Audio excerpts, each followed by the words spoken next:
pa-breakfast muna ni Baba. Kompleto. Yeah, kompleto. First time mga idol na binisita kami sa loob ng bahay ng Saudi. VIP treatment Parang nasa cafeteria. May boys, may family. Kain na tayo para makaalis tayo. Grabe ng pagbisita ni Baba. Sir, anong masabi mo? Parang VIP talaga dito. Kung VIP na VIP, VIP. Ha? Anong masabi mo, sir? Ang ganda ng bahay niya, mansyon. Tingnan yung mga... Kakain na lang siguro tayo, sir? Tapos, uwi na. At least may bisikleta na. May palahang pa daw Wala na. Hindi na tayo makakabay. Ayun, tropang bayan. Si Baba. Mashallah. Wais. Number 1. Ito na kami ngayon sa Mount Uhud. Kakaiba tong parking namin. May kuweba. So, napaka-special tong trip na namin to mga idol. Ito yung holy place, holy mountain. Solid mga idol. Hindi pa namin nakakalahati yung trail. Ang daming siko. Pang 10 na yata yun na siko. Ilang siko na yun? Siko lahat. Ito maiksi pa lang. Ang daming siko mga idol. Solid. Ayun. Pagkatapos ng maraming siko, ito na yung mahaba naman na banayad na paakyat. At ang maganda dito, tanaw na yung yung buong city ng Medina. Dito, so mas maganda pa sa taas. So dito yung baba, yung pinaka first na mosque sa buong mundo. Tsaka doon sa gitna makikita na yung holy mosque niya, yung Al-Haram, kung saan nakahimlay si Prophet Muhammad. At yung sinasabi kong Mount Ayr, yung the gate of hell, doon, yung isang bundok doon. So hindi na namin tinira yun. So ito na lang Mount Uhud. Kasi ang ganda nito, pagdating sa taas, kita na ang buong Medina 360. Ayan.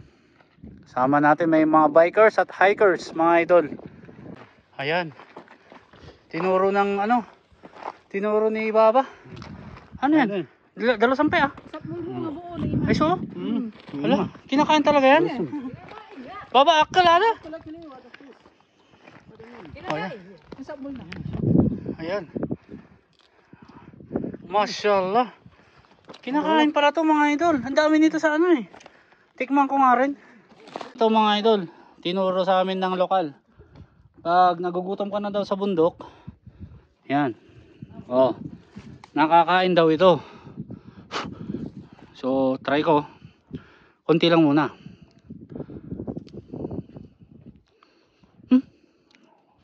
Ano siya? Asim. Parang para siyang lasang lakay niya tira man nan.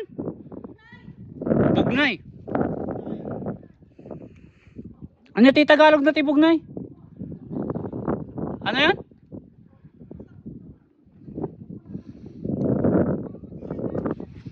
Basta lasa siyang prutas, apple, parang apple. Apple na hindi hinog. Quality. Dol, kitang-kita pala yung dito, yung mga siko. Ayun Ayan sarap niyan. Ha? Parang rice terraces. Yes, solid. Mga idol. So, finally, andito na kami ngayon sa hindi pa peak ng Mount Uhud. So, dito pa lang kitang-kita na yung buong city ng Medina, tsaka yung Al-Haram, yung Holy Mosque nila, tsaka yung dito sa baba, yung pinakaunang mosque dito. So ang daming tao, Biyernes ngayon. So itong bundok na ito isa pinaka holy sa buong Saudi Arabia, kasi ito yung blines ni Prophet Muhammad, peace be upon him, na ito daw ay ang bundok na the most loved mountain, sabi niya. So ito yung pinaka-paborito ng bundok kasi nung unang panahon dito naganap yung The Great Battle of Uhud sa baba. Dun. So dito kitang-kita niya yung mga kalaban. So doon sila nag-aaway-away ng mga naggera ng mga non-Muslim noon nung kapanahunan nila. So sa baba doon nakahimlay yung ano niya, yung 70 daw sila, 70 martyrs. So pati siya, si Prophet Muhammad, ang pagkakalam ko dito rin nakamlay. Kaya sa pagkakalam nyo lang, ang Saudi Arabia isa dalawa yung pinupuntahan dito ng mga kapatid nating Muslim. Ang una yung Makkah, yung ano, yung Kaaba, yung the Holy Kaaba sa Makkah. Tsaka dito sa Medina, yung Holy Mosque nila, yung Holy Mosque sa Al-Haram. So ito yung talagang dinadayo ng mga pilgrim. So tama ba yan o mga ano, nag-uumra. So napakaswerte namin na, by the way, nung una dito, so bawal pumunta ang mga non-Muslim. So may mga boundary na hindi dapat puntahan, pero dahil sa may kaibigan tayong taga Madina mismo, yung lokal na Saudi, shout out to Mr. Abu Abdul Majid, o tinatawag naming si Baba. So in Arabic yun is Baba, sa Tagalog is Lolo, in English is grandfather. So napakabait niya. So first time din na bumisita kami sa loob ng mismong bahay ng lokal. So yun pa lang is napakaswerte na namin. So malaking respeto na yun sa kanila kasi normally conservative sila, yung lalo na pag may mga babae. So pinapasok kami sa bahay nila. Yun, binisita kami. Tsaka sabi niya, nagpaalam siya mismo dito sa Madina, sa authorities, na may mga bisita ako na mga bikers galing Yambu na bibisita dito, mga non-Muslim. So kinausap niya yung mga pulis, yung sultan, sabi niya So dito kinuha na kaming permit. So nilista ko mga pangalan kung sino, yun. So napakaswerte namin mga idol. First time to yung mga nakapunta dito ang non-Muslim. Tapos lalo na kami mga tropang bayan. So nang ginawa pa namin dito, hindi basta-bastang hike. So bike to, napakaganda pa. Maswerte na, maganda, at magaan sa loob. Na parang to blessed to ng pinapangarap to ng mga kapatid nating Muslim na makapunta sa bundok na to. Lalong-lalo na yung makyat nila. Yes, mga idol. So inakyat ko na yung pinaka-peak ng Mount Uhud. Ganda dito, kitang-kita na ang buong Medina. 360 view. Yan. Nainggit ng aming kasamang isa na iwan, si Joros. Shoutout sa'yo, nagpapa-shoutout na lang. Ayan, na-shoutout na kita, Joros. Ito, kitang-kita namin yung buong Medina. Lahat tayo pogi. O sige, tara. Bismillah.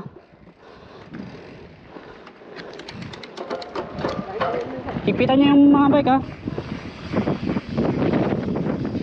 Sagat mo na.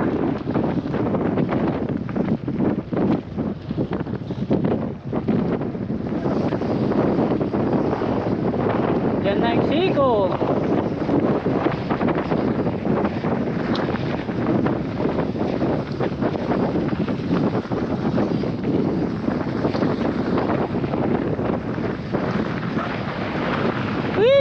Lakas ng hangin.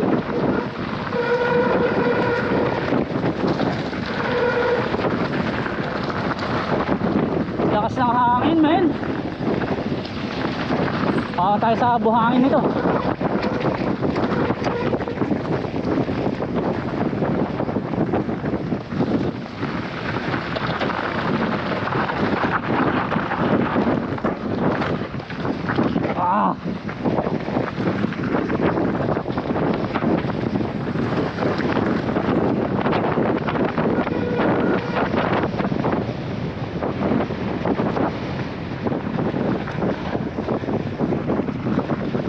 Habol.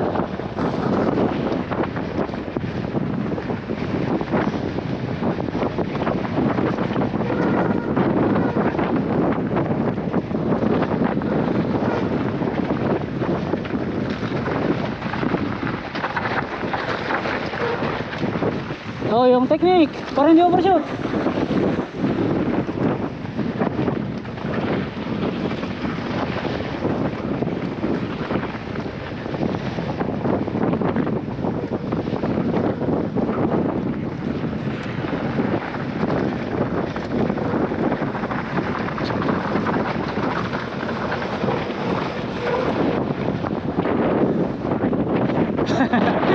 overshoot.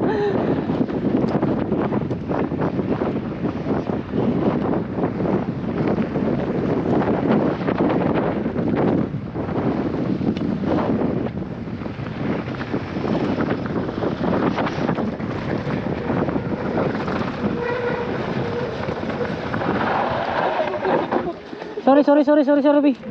Malis.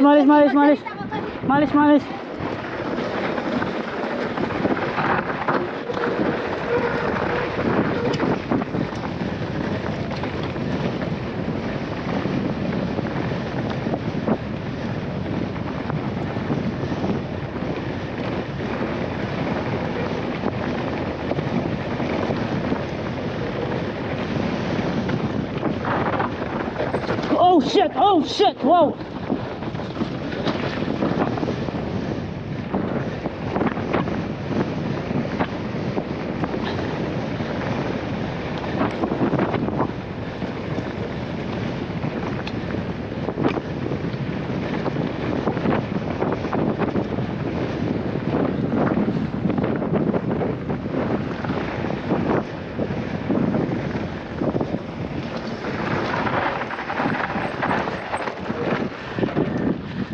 Siko, daming siko nito.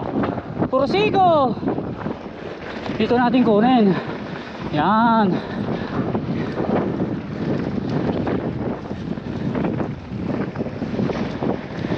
Ito na naman.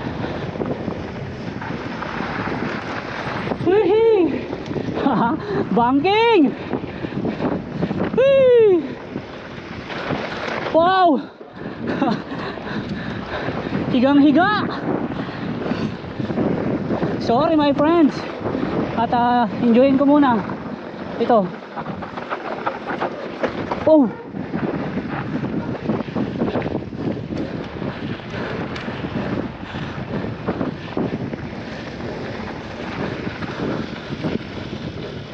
Yan.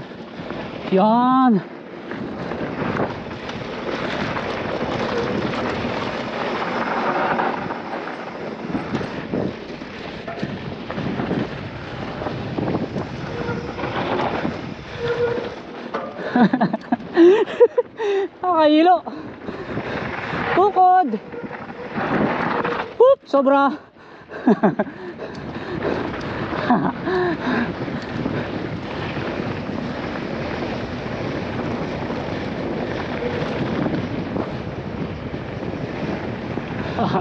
Whee! Ah.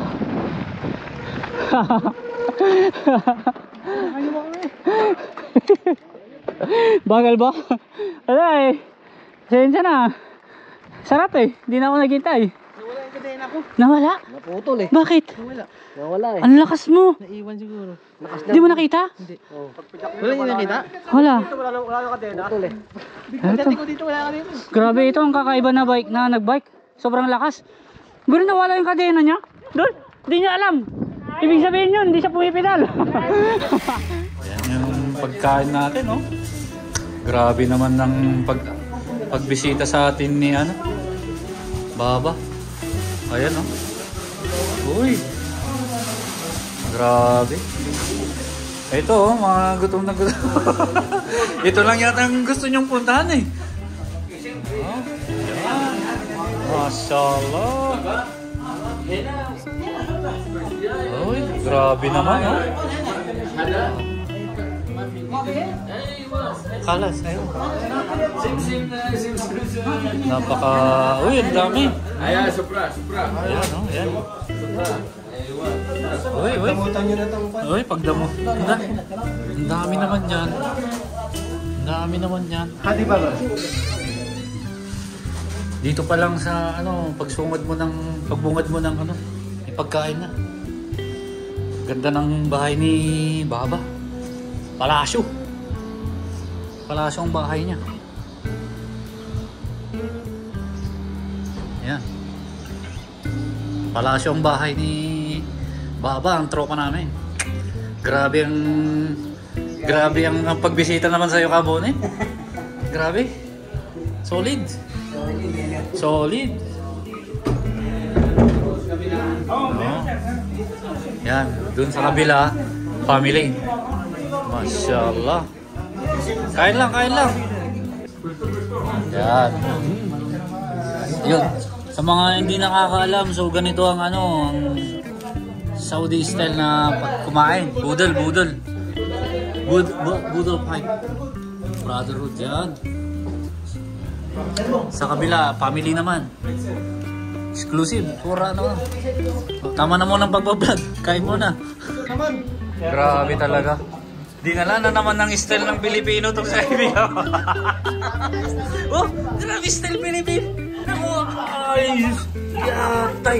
Style Pilipino na naman. Oh, Sharon, no? Huwag kang mahingi. Oh, oops. Ano yun? Ano yun? Binigay. Binigay. Asan yung mga Tin mo. Hati rice cooker dala. Pati rice cooker. Pati dates. Binigay nga lagi. Pati rice cooker. Mga grabe nung dinala nyo pang mga kultura nating Pilipino dito sa oh. Parang may inuwi rin kayong ano ah. Parang lumalahap. Hindi mo nakapagdala ata sa Hindi na ba? plastic ngayon? Filipino style mga idol. Tingnan natin ah. Outfit check. Outfit check. Outfit check. Ay, malis. Outfit check. Outfit check. Kasama yung ano, rice cooker. Ay, malis. Ay! Nagkikain na nga. Nag-uwi pa ng ano. Ay. Ito, si Kuya dito. Impasubli ito na walang ano. Walang take out to. Wala. Uy. Outfit check. Mayroon din. Grabe naman. Uy! Maya naman kayong mga Pilipini. Grabe naman to mga... Grabe naman to. Pinasagit. Oh! Kanino naman to? Ay! Nako. Ewan ko ba sino may-ari niya? Chairman Mark. Hindi nakasabit lang yan dyan. Nakasabit lang yan dyan. Galing nga sa Outfit check. outfit check. Ay, grabe naman si Jeff na. Si Jeff na. Bay, namaya ka naman, bay. Tinuwi mo na lahat eh. Moder, ababa, malis ha? Okay. Wasukan.